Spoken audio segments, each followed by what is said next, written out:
Hello friend, কেমন আছো তোমরা? আমি তো এখন JHM রাইস মিলে আছি। দেখো, আমাদের রাইস মিলে আমি কিছু কুমড়ো গাছ লাগিয়েছিলাম। তো সেই কুমড়ো গাছ বড় হয়ে গেছে, কুমড়োও ধরে গেছে। এসো দেখায়। এ দেখো কুমড়ো, আর এখানে একটা বড় পাড়া আছে। এটা হচ্ছে বড় কুমড়ো।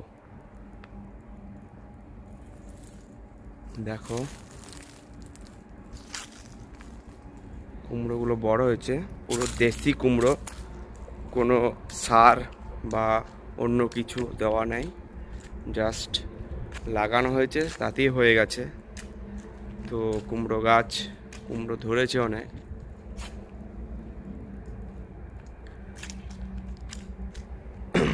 এখন মিলের মধ্যেই আছে।